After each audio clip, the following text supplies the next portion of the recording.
Okay, hello everyone. Welcome back to GMMEN School. And for today, this will mark our last class and also the fourth class as well, in which we will talk about draft resolution or basically drafting in Model UN.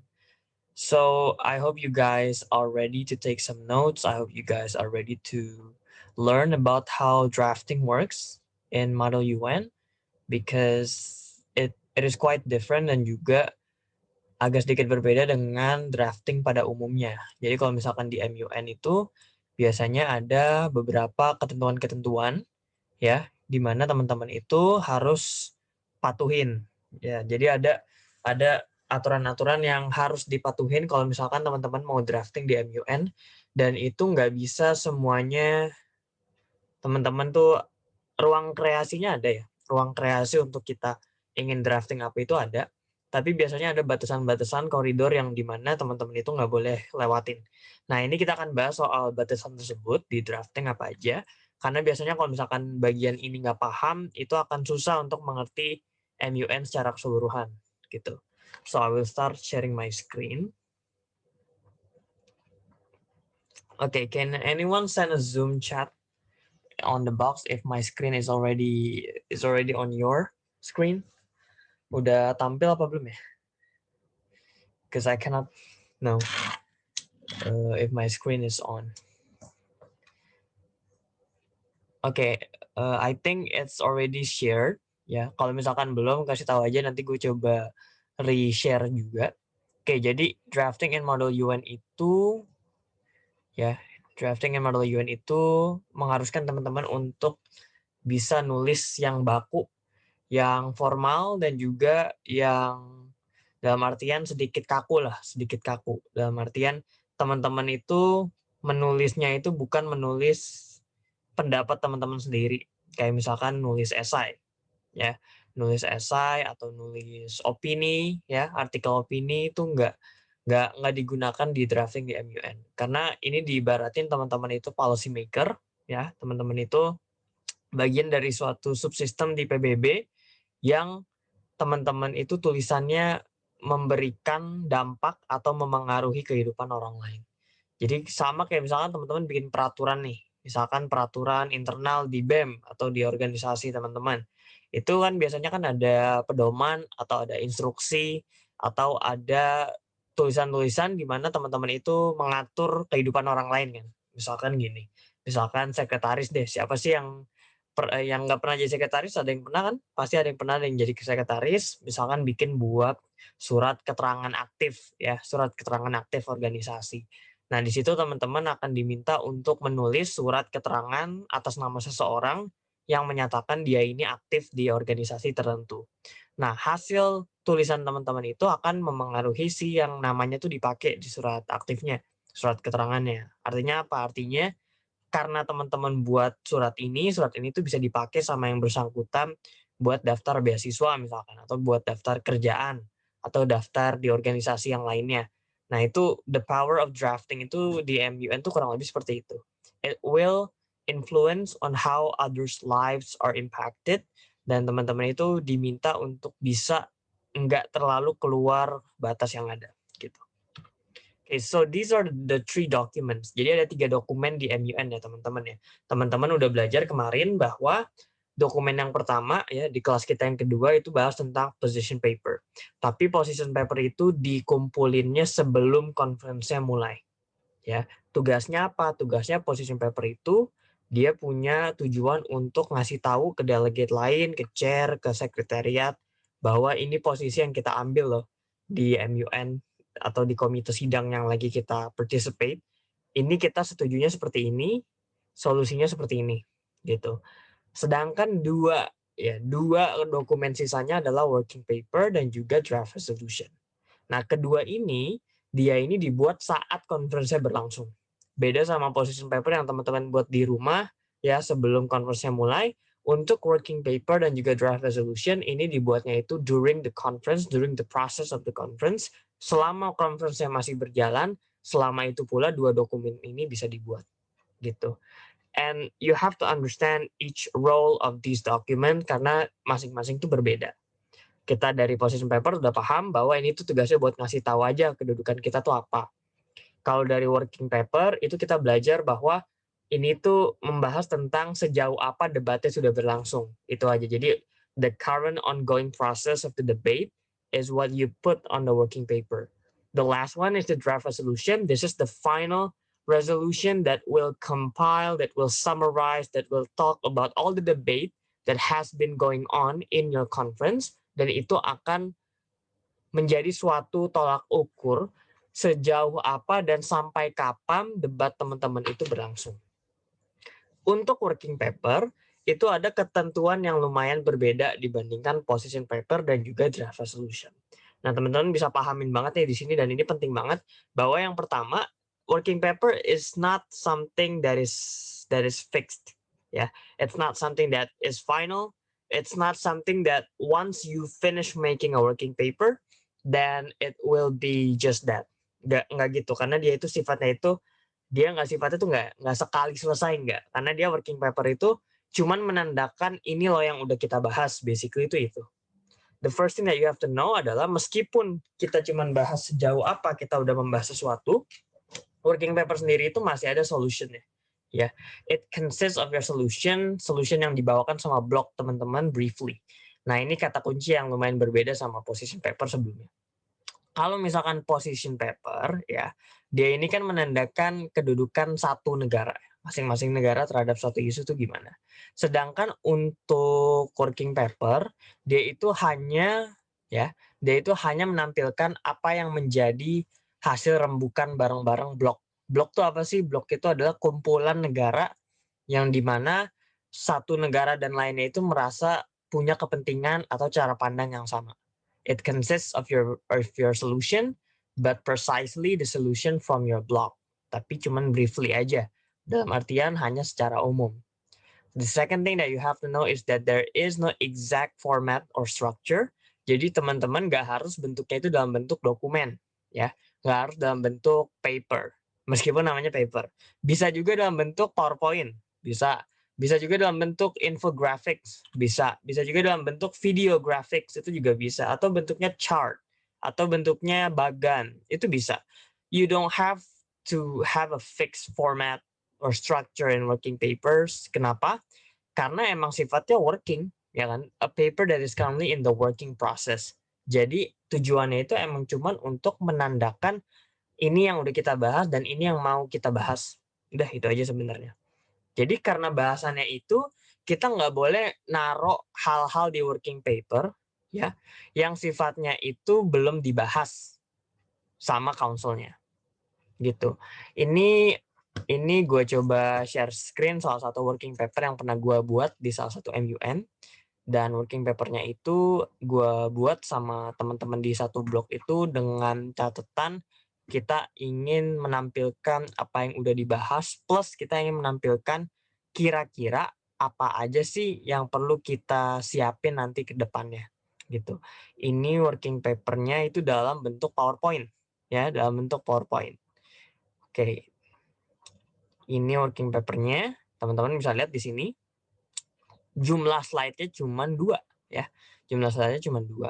So this is the kind of working paper yang waktu itu gue bikin sama teman-teman gue di Singapore Model UN 2018, ya, 2018 itu kita bikin kayak gini 2 slide. Apa sih yang kita bahas? Pertama kita bahas tentang satu masalah utama yang dibahas saat itu. Waktu itu topiknya itu tentang international adoption. Ya, adopsi internasional. Boleh nggak sih orang Indonesia itu mengadopsi anak tanpa orang tua yang ada di Belanda? Atau misalkan orang Amerika bisa nggak sih ngeadopsi anak dari Australia gitu. Nah, waktu itu komitenya itu Sixth Committee atau Legal Committee, dan pertanyaan yang mau kita jawab itu, ya, yang mencakup semua cakupan yang ada di komite kita itu saat itu adalah the question of how should the Sixth Committee of the UN address international adoption as a means to develop its framework. Nah, itu kita jawabnya pertama dengan 2 cara. Pertama, we see it from the regards on the revision towards the Hague Convention. Secondly, we see it from the point of view to address the gap of international adoption between member states and how do we bridge it. Itu kita pengen coba jawab. Nah, yang pertama tentang hate convention. Nah, ini kita cuma kasih 2 poin aja. Ya, kita cuma bilang bahwa konvensi yang sekarang itu ya ada bukan kekeliruan ya, ada kekosongan hukum di mana penggunaan kata prevent daripada prohibit yang harusnya prohibit itu menghilangkan kekuatan tujuan dari konvensinya. Ya, karena konvensinya bilang it emphasizes on curtailing illegal activities, tapi katanya itu lebih ke prevent daripada prohibit.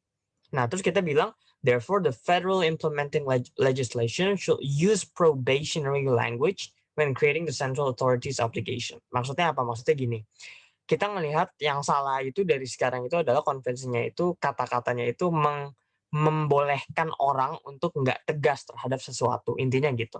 Terus yang kedua kita nge-analisis gap. Gap itu apa? Gap itu adalah kalau di bahasa Indonesia tuh gap itu ini ya, jeda antara sesuatu yang harusnya itu nggak ada. Jadi harusnya tuh nggak ada kekosongan di antara satu hal ke dua hal yang lain. Gap itu kalau dibaratin jurang itu orang mau ke seberang itu jurangnya gapnya kegedean. That's why we have to either make it full atau kita buat gapnya itu dikecilin gitu. Jadi orang tetap bisa nyebrang meskipun ada effort dikit. Nah itu kita lihat bahwa di sini itu nggak ada dan harus dibikin ada. Makanya kita bilang harusnya central authority itu bikin guideline dong. Gimana caranya buat nge-prevent gapnya. Terus di slide yang kedua kita bahas lagi dua hal lainnya gitu.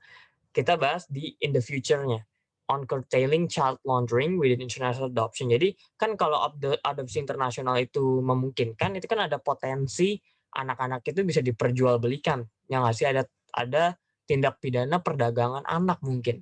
Dan kita ngelihatnya bahwa kalau misalkan nggak ada penalti, ya nggak ada penalti untuk para pelanggar ini, itu akan susah. That's why kita mempropose to set strict measures on current probationary period. Probationary period itu apa? Jadi saat orang adopsi anak, itu anggapnya kerja aja deh, internship misalkan, magang. Itu kan nggak harus langsung diterima karyawan tetap, dia harus melewatin probation dulu kan.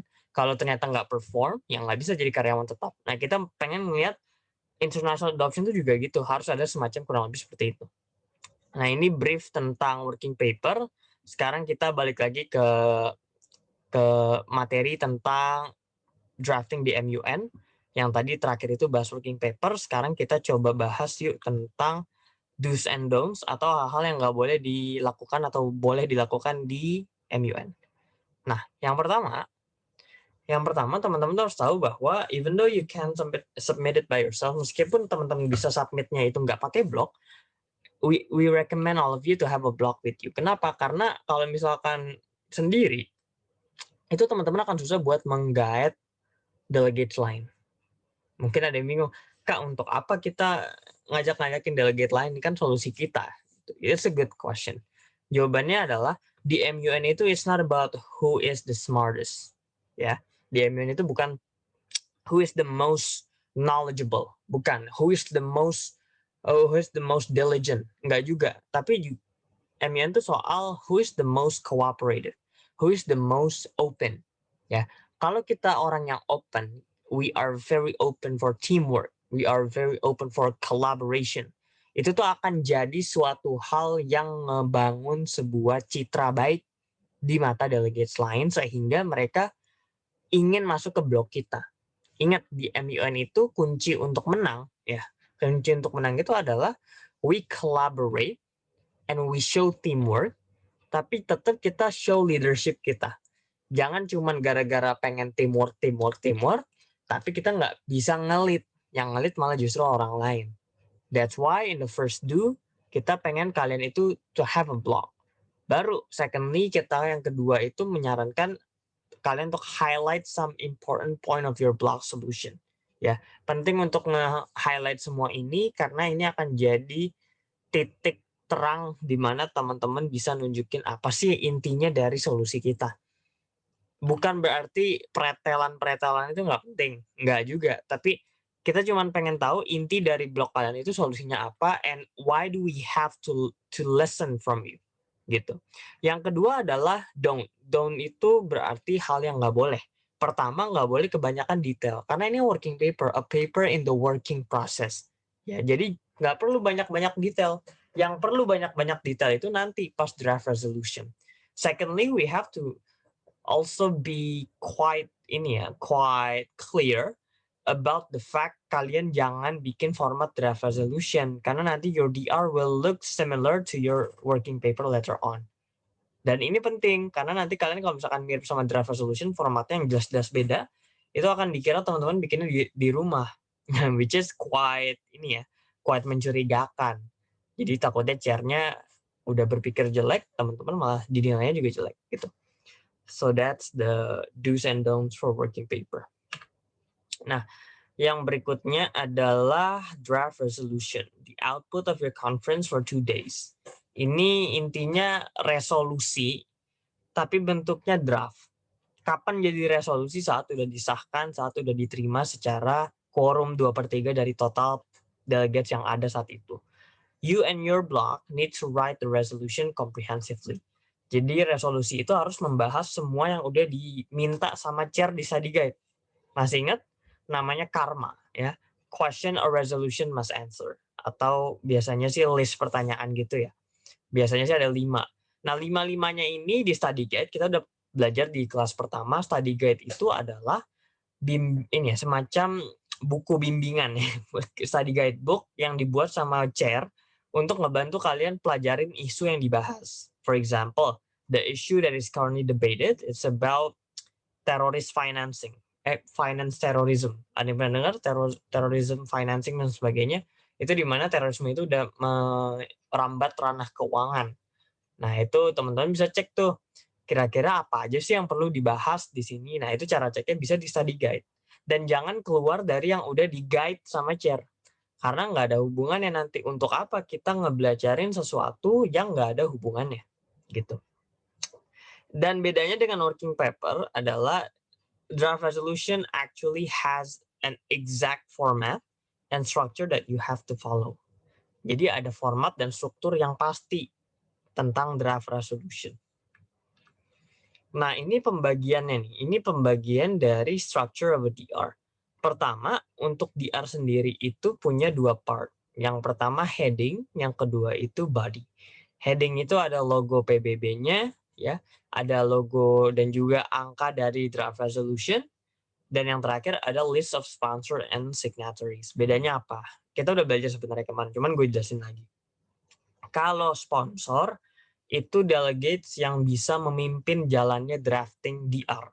Ya, itu biasanya mereka yang jago memimpin, jago yang ngajak-ngajakin bikin blog, dan baru signatoris itu orang yang cuman, dalam artian gini, orang yang cuman setuju atau enggak setuju terhadap suatu DR dan tidak terlalu banyak berkontribusi secara aktif. They are not actively participating during the drafting process. Dan di bodinya kita ada mengenal preambulatory clauses and operative clauses. Ya, 2 ini akan gue jelasin di contoh DR berikut. Oke, wait. Nah, ini adalah contoh dari draft resolution UN General Assembly Human Rights Council. Teman-teman bisa lihat di sini ada logo PBB-nya ya. Terus ada draft resolution ya. Terus di sini ada 4 keterangan. Pertama, nama council-nya. UN Human Rights Council. Terus sponsornya ada 2, South Africa and India. Signatories-nya ada Sudan, ada Australia, ada Egypt, ada Indonesia. Terus topiknya adalah Cameroon Human Catastrophe. Nah ini teman-teman bisa lihat dari nama council-nya aja udah tentang PBB kan, Human Rights Council, tentang HAM ya. Terus teman-teman bisa lihat ternyata sponsornya 2, South Africa and also India. Nah di sini teman-teman tadi udah belajar kalau sponsor itu mereka yang memimpin. Nah kalau aku jadi chair nih, gue jadi chair, gue tuh bakal lihat oke, berarti South Africa dan India adalah 2 delegates yang paling aktif di sini di blok ini. Nah terus blok tuh apa? Blok itu berarti South Africa ditambah India ditambah 4 negara ini. Indonesia, Sudan, Australia, Egypt, itu mereka satu blok. Blok apa namanya? Blok 11 ini, Draft Resolution 1.1. Topik yang dibahas adalah tentang Cameroon Human Catastrophe. Nah, Draft Resolution itu punya 2 part tadi ya, di body-nya. Kalau heading itu cuma sampai sini nih, cuma sampai sini. Nah, kalau misalkan body, itu ada 2, preambulatory and also operative. Preambulatory bentuknya seperti ini, guided by the Charter of the UN, ya, Universal Declaration of Human Rights, ini tuh buat nunjukin dasar apa sih yang ingin dipakai sama si dokumen ini gitu. What kind of legal basis, what kind of moral basis, atau what kind of economic basis yang dipakai sama dokumen ini. Dokumen ini tuh dikeluarkan sama General Assembly atau Majelis Umum PBB. Ya, terus ini kalau teman-teman lihat ujungnya ing ya. Kalau nggak ing, guided by. Ya, guided by the Charter of the UN, recalling its mandate, reaffirming all human rights dan sebagainya, emphasizing the responsibilities. Ini tuh intinya tuh cuman ingin ngasih tahu kita tuh bikin dokumen ini tuh dasar hukumnya tuh ini gitu. Atau kita bikin dokumen ini tuh pertimbangannya tuh ini. Nah, kalau udah ada pakai angka di belakang nih, nomor 1, nomor 2, ini baru namanya operative clause. Operative sesuai namanya itu berarti mengoperasikan sesuatu aksi, ya. Jadi kalau misalkan teman-teman bikin suatu solusi, itu kan harus dioperasikan, harus digalakkan, dilakukan. Itu tuh harus bentuknya itu perintah, command, ya. Perintah yang menunjukkan apa yang harus dilakukan. Nah, dalam hal ini yang memberikan perintah atau yang melaksanakannya adalah UN Human Rights Council. Jadi ini tuh seakan-akan UN Human Rights Council tuh bisa punya bibir, punya mulut untuk berbicara. Jadi mereka tuh bilang, guided by ini, kita pengen endorses the implementation of Syria or Cameroon Peace Plan as a collaborative framework, bla bla bla.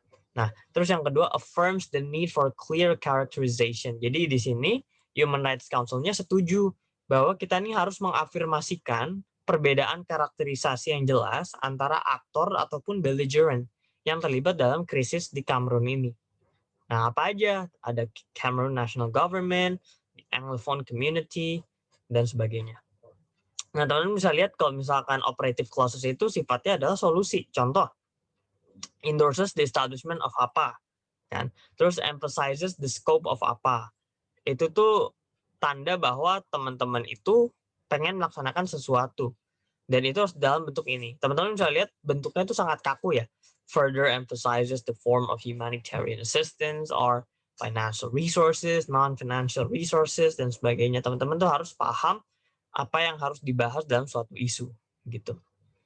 Terus ada approve the mechanism of humanitarian assistance to Cameroon, would adopt the humanitarian program cycle, itu ada jelas juga.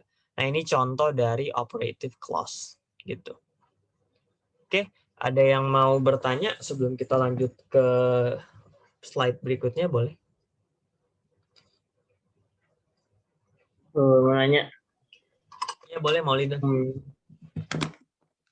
untuk apa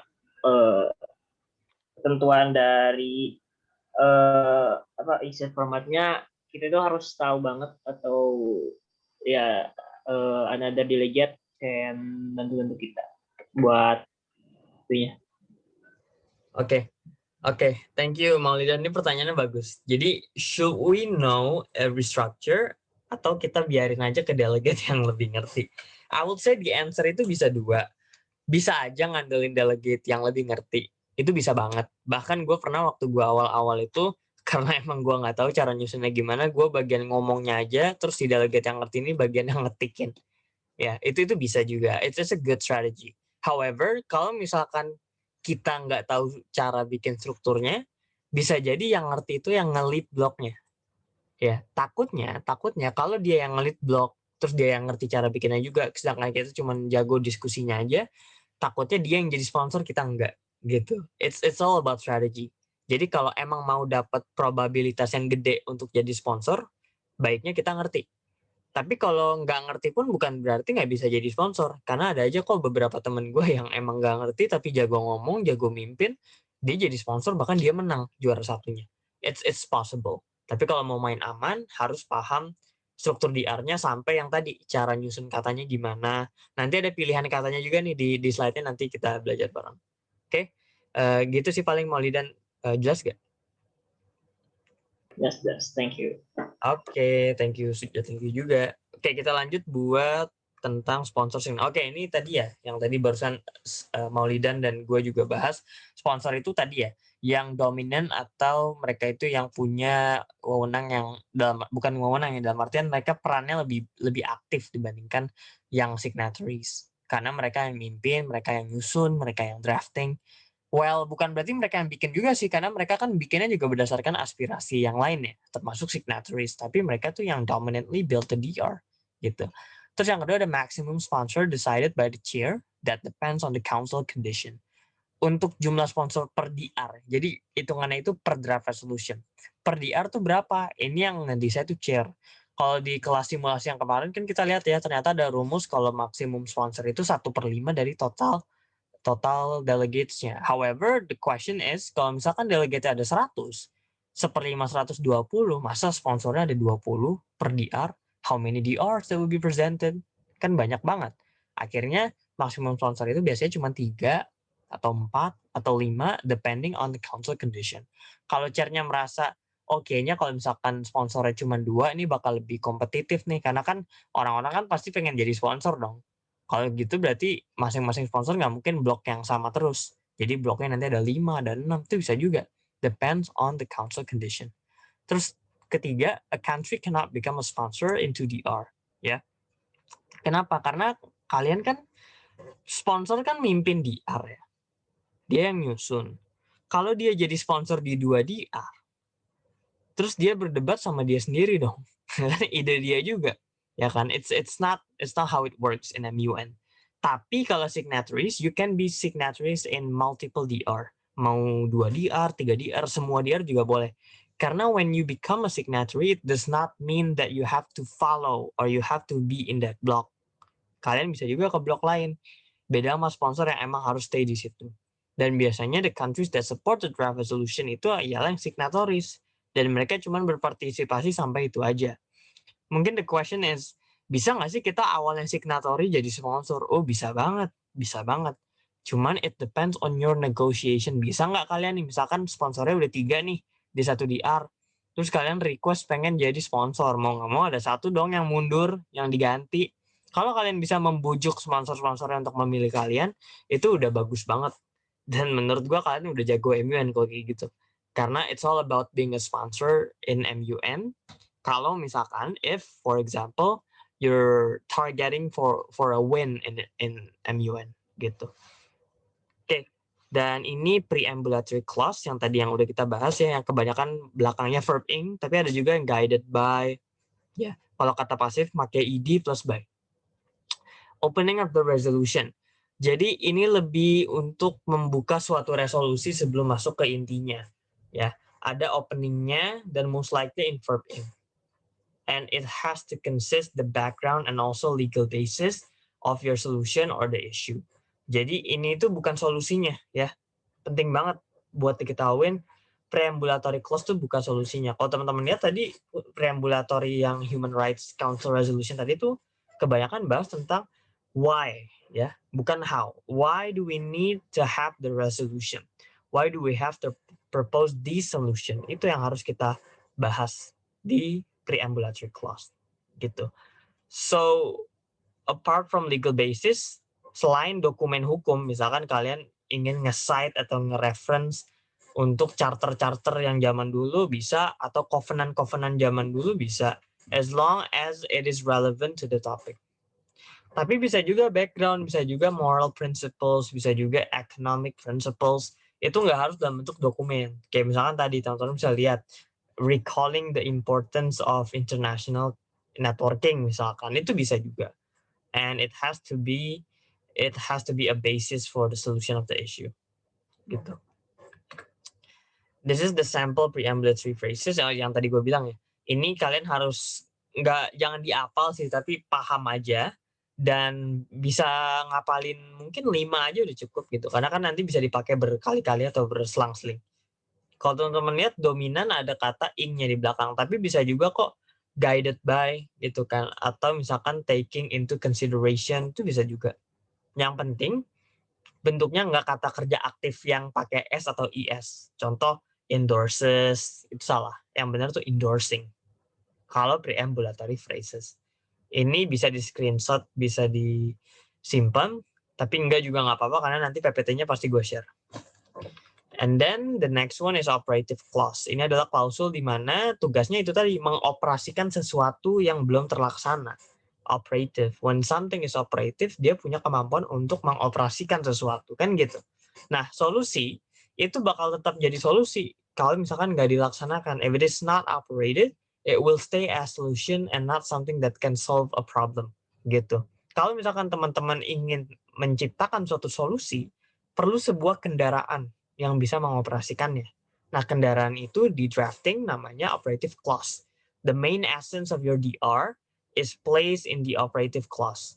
Kalau teman-teman mau lihat esensi dari DR, itu dilihatnya dari operative clause-nya. And most likely it will be in a form of verb one atau base verb ditambah S atau IS tergantung subjeknya siapa. And the final is to express the idea of your resolution, itu intinya bisa ditemukan di objective dan bukan di preambulatory clause. So these are the sample operative phrases in making operative clauses in DR. Teman-teman bisa lihat ujungnya itu S atau enggak IS. Misalkan nih, accepts, affirms, ya, approves, authorizes, calls, dan sebagainya. Terus bisa juga declares accordingly atau has resolved. Itu bisa juga. Nah, ini letaknya setelah preamp ya. Setelah preambulatory dan dia itu harus dalam bentuk angka. Jadi nomor 1, encourages the creation of apa framework misalkan. Terus yang kedua, nomor 2, further invites all stakeholders involved in the private sector to help each state parties initiative misalkan. Itu bisa juga. Terus taruh lagi nomor 3, ambil salah satu dari ini, terus lanjutin ke solusi teman-teman. Setelah penulisan operative clause, itu bisa ditambahin lagi. Ya, namanya sub operative clause. Jadi bentuknya itu nggak harus kalimat paragraf aja, tapi bisa juga bentuknya itu berkerangka, bertangga gitu ya. Jadi bisa ada satu klausa utama, terus yang kedua sub klausanya. Sub klausa pun juga bisa punya sub klausa. It depends on the availability dan juga relevancy of how you want your draft resolution to be portrayed gitu. Terus draft resolution ini ya. Yang pertama, mechanism of draft resolution before adopted. Jadi yang pertama adalah kalau misalkan DR-nya itu pengen diintroduce, pengen diperkenalkan ke session, ke committee session, itu harus ada motion-nya dulu. Jadi harus angkat tangan, angkat draft, baru bilang introduction of draft resolution. Baru kalau misalkan motion-nya dipilih, semua negara baru bisa bahas DR resolution. Sponsor is the one who presents, ya, usually 10 minutes. Dan biasanya ini mereka nge-present isi DR-nya. Bukan ngedebatinnya, bukan. Jadi ini sesinya emang khusus buat nge-introduce ya apa sih inti dari DR yang dipresentasikan. The second thing is to discuss in moderated caucus, each block can criticize one another. Ini intinya sesi setelah introduction kan presentation itu kan kalau udah selesai kan ada tanya jawab biasanya. Nah, tanya jawab itu sesinya disebut discuss di sini. Jadi teman-teman bisa nanya, bisa menyerang juga, tapi template-nya harus tetap nanya ya, karena kan discussion gitu. Pinter-pinternya teman-teman aja memanfaatkan masing-masing session. Kapan sih gue harus shine, kapan sih gue harus show off, dan sebagainya. Itu kan harus diteliti dengan lebih baik.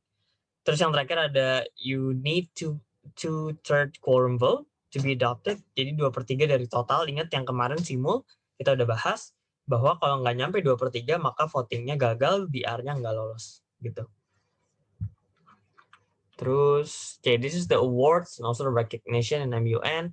Buat di MUN itu ada 5 biasanya ya. Awardingnya pertama itu best delegate juara pertama, the most outstanding delegate juara kedua, honorable mention itu juara 3, verbal commendation juara 4, best position paper itu bukan juara 1, 2, 3-nya, tapi untuk memenangkan paper mana yang terbaik dari conference MUN itu. Makanya tadi yang gue bilang kan, post-pub itu dikumpulnya sebelum conference. Dan penilaiannya pun juga sebelum conference. Jadi kalau teman-teman post-pub-nya bagus, meskipun performnya nggak terlalu bagus, teman-teman masih bisa menang best position paper. However, please do take note kalau misalkan ini nggak semua MUN conference tuh kayak gitu. Ada MUN yang lihat, oke, position paper-nya bagus banget nih, kayaknya juara nih. Tapi gue mau lihat dulu performance dia sama nggak kayak best position paper-nya ini. Kalau ternyata beda, mereka bisa dicurigain, perhaps position paper-nya dijokin sama orang, terus akhirnya mereka nggak dapat yang best delegate atau award lainnya. gitu. Untuk awards and recognition, these are just pluses ya. Dia ini nilai tambah value added dari ikut MUN. However, pastiin kalian ikut MUN tuh bukan karena emang pengen award aja, tapi juga emang pengen belajar. Karena emang I really believe that the first three MUNs that you join itu akan jadi tempat belajar. The next ones will be the time where you win. Ya, jadi nggak usah khawatir kalau belum menang di awal. As long as you keep competing, as long as you keep participating, there's a big chance for you to win. Gitu. So I think that's all. Okay, before the final quote. You don't have to be great to start, but you have to start to be great. Kalian nggak perlu jadi orang keren, nggak perlu jadi orang pintar, nggak perlu jadi orang sukses untuk bisa memulai, karena siapapun bisa. Tapi kalau udah mau memulai, kalian harus great dulu. Gitu ya. Ada yang sudah belajar banyak selama 4 kelas kemarin. Everyone has learned the lesson. Everyone has learned about all of the materials needed in MUN. Dan ini akan jadi tolak ukur juga kalian ikut conference-nya nanti gimana gitu. 4 classes are not that much ya, nggak terlalu banyak sih. Cuman harapannya teman-teman bisa absorb as many knowledge as possible. Setelah ini gue mau bahas dikit lagi sih tentang operative clause. Mungkin ada yang mau nanya dulu sebelum gue lanjut ke materi yang mungkin for the remaining 10 minutes kita bahas bareng-bareng. Ada lagi. Ya, sure. Ini untuk signatoris itu kan bisa lebih dari 2 ya. Nah, untuk misalnya nanti itu signatorisnya tuh gimana pindah-pindah ke apa di R1 sama di R1.2 yang kayak gitunya. Oke, thank you Maulidan. Ini pertanyaan bagus lagi nih. Kalau misalkan signatorisnya pindah-pindah gimana?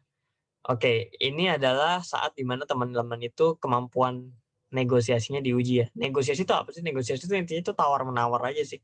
Kayak teman-teman misalkan ke pasar beli ikan 10.000, pasti kan ditawar dulu 8.000 dong atau 5.000 dong gitu. Nah di MUN itu juga negosiasi seperti itu. Teman-teman harus bisa memastikan orang itu yakin untuk bareng teman-teman. Karena gue sendiri juga pernah ya berada di momen dimana yang gue udah pikir banyak ikut sama gue, ternyata pas lagi voting signatorisnya malah milih di area yang lain dan bukan di area gue, meskipun mereka juga signatoris di tempat gue. Jadi itu harus jadi pelajaran sih buat kita semuanya, bahwa ngeyakinin orang itu it takes more than just what's written on the paper. Gak bisa apa yang ada di atas kertas itu diandelin gitu aja. Teman-teman tuh perlu punya skills yang jauh lebih hebat daripada itu. Mungkin teman-teman untuk nge-keep orang itu bisa dengan cara diajak ngobrol seperti manusia pada umumnya, dan bukan diajak ngobrol kayak lagi di MUN yang kaku dan sebagainya. Karena it's all about connecting with one another. Anggap aja ini ngobrol biasa ya. Jadi orang-orang tuh yakin, orang-orang tuh adem sama kalian tuh, dalam artian mereka itu nggak merasa intimidated, mereka itu nggak merasa scared dengan kalian. Itu akan jadi kunci biar mereka ini nggak pindah-pindah di R. Kalau misalkan pindah-pindah di R gimana tuh? Udah terlanjur pindah, ya itu berarti emang kalian emang harus ngandelin orang yang tersisanya. Siapa aja yang tersisa gitu. Atau mungkin the remaining time itu bisa dipakai juga buat nge-guide lagi orang yang udah kabur. Atau kalau emang udah niatnya mereka udah firm banget buat nggak sama kita bisa guide orang yang di tim lain. It's okay, it's all about negotiation di MUN. Gitu sih Molly, dan semoga menjawab. Ini gue coba lanjut ke materi berikutnya tentang we have I think 10 minutes ya, semoga cukup. Ini gue mau nganalisis cara bikin pasal ya, atau klausa lah nyebutnya gitu. Jadi kalau teman-teman dapat suatu topik, teman-teman harus bisa cari cara menyusunnya ya. Jadi misalkan gini. Misalkan topiknya itu tentang terorisme aja ya, seperti biasa ya. Terrorism. Apa aja sih yang harus ada di terorisme? Kita harus ada misalkan initiative from the legal enforcement department of all stakeholders ya. Bisa jadi the police, bisa jadi the state attorneys ya, atau ini public prosecution office, itu juga bisa. Kejaksaan. Terus from the court ya, Ya, siapa aja sih dalam penegakan hukum itu yang diajak, yang diajak. Terus kita harus ada juga strong measures of the law to punish the terrorists. Nah, kalau hukumnya aja nggak ada, susah dong. Sayang, misalkan dampaknya lebih gede, ya, terorisme dampaknya lebih gede dari pembunuhan, tapi dipakainya pasal pembunuhan, kan sepertinya kurang pas gitu. Terus yang terakhir mungkin teman-teman ngelihat terorisme itu bisa ditanggulangi dengan cara adanya counter terrorism education. Nah, dari ini kita bisa bikin suatu pasal nih, suatu pasal dari ini semua. Pertama, misalkan tadi ya, misalkan kita pakai endorses. Oh tadi gue lupa ngasih tahu, kalau di operative clause itu harus di garis bawah ya, endorses. Jadi ditambah S, ditambah garis bawah. Misalkan endorses the transformation, ya, transformation of initiatives from the legal enforcement sector to misalkan strengthen the misalkan enforcement criteria in the field. Ya, jadi di lapangan itu kalau bisa penegakan hukumnya itu udah mantap. Terus ngomongnya through the following means, ya, through the following means. Misalkan ada apa aja? Misalkan misalkan gini, by putting, atau jangan by putting, by revising terrorism laws to meet the standard of international convention. Itu bisa. Terus tambah titik 2, jangan lupa. Nah, terus by misalkan collaborating with other countries, ya, to misalkan to enhance their database, their terrorism database in each customs, atau jangan customs ya, misalkan in each immigration, atau bahasanya apa ya, pos perbatasan tuh, misalkan in each, ini aja airport ya, misalkan airports, itu bisa juga. Terus baru yang kedua, misalkan emphasizes, ya, pakai tanda garis bawah, jangan lupa, emphasizes misalkan the importance of counter-terrorism education, ya, in the earliest stages of education, both in the formal sector and the non-formal sector. Nah, ini cara bikin pasal itu kurang lebih gini, gitu. Terus kalau dari dua ini kita bikin preambulatornya seperti apa? Kita bikinnya berarti bisa juga dengan cara ngeliatin apa yang di-highlight. Misalkan yang di-highlight adalah recalling, jangan lupa di garis miring ya, recalling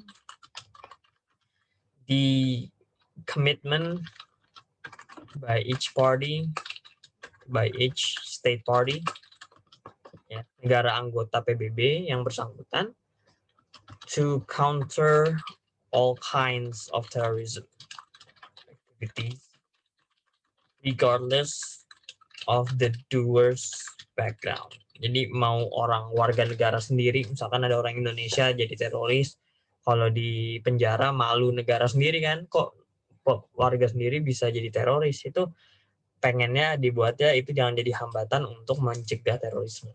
Terus berikutnya misalkan further recalling, ya, 2 kali. Jadi kalau 2 kali itu harus ditambahin further di belakangnya. Nggak bisa recalling terus setelahnya recalling lagi. Jadi further recalling all international organizations in the legal enforcement field to have an integrated and enhanced terrorism database for all countries to gain access to. Nah, ini bisa. Jadi intinya ngasih tahu bahwa jangan sampai organisasi-organisasi internasional yang berkaitan di penegakan hukum itu, ya, itu nggak punya database. Jangan sampai. Mereka harus punya database. Misalkan, oh, calon teroris ini atau mantan teroris ini tuh dari Indonesia baru aja terbang ke Jepang. Nah, Jepang harus dikasih tahu dong. Kalau misalkan dia nggak tahu, kurang lebih seperti itu. So this is how you do it, ya. Dan semoga ini bisa jadi gambaran. Ini versi simpelnya ya. Kadang tuh ada yang panjang banget draft resolution. Coba kalau yang di sini panjang. Nah, kalau di sini biasanya yang panjang itu isinya. Awalannya tuh kayak cuman satu kalimat aja gitu. Yang penting tuh adalah ngasih tahu intinya tuh kita mau ngapain dari solusi ini gitu. Oke, that will be all teman-teman untuk materinya hari ini. Mungkin ada lagi yang mau bertanya sebelum kita tutup? Boleh banget kalau ada yang mau, siapapun. Bisa via Zoom chat kalau lagi trouble internetnya, atau via unmute juga boleh. Atau ada yang mau share tugas juga it's also okay. Karena in the last class I will not be standby di grup lagi karena gue harus ada kelas yang lain nih. Habis ini gue ada kelas lagi yang harus gue isi juga. Jadi kalau misalnya ada yang mau nanya-nanya bisa di grup nanti atau di PC aja. Oke, thank you everyone for coming. Kalau misalkan nggak ada yang mau nanya, I would like to say my highest gratitude and also appreciation buat yang semua udah datang. I understand that your schedule is busy. Mungkin ada yang lagi sibuk kuliah atau lagi sibuk nugas atau sibuk ngapain. I understand, tapi yang udah nyempetin datang through the very this day, the last class, I really appreciate it, and I hope I can meet you guys again in the future, perhaps in any setting ya, nggak harus FUN. Mungkin kita bisa ketemu di mana, acara apa, boleh banget kita saling nyapa aja. Dan semoga teman-teman sukses kalau yang mau ikut MUN habis ini, semoga lancar dan semoga semuanya selalu dimudahkan. Oke, thank you semuanya. Kita ketemu lagi di lain kesempatan. Dadah. Makasih ya. Thank you, Kak. Yuk. Makasih, Kak. Yuk.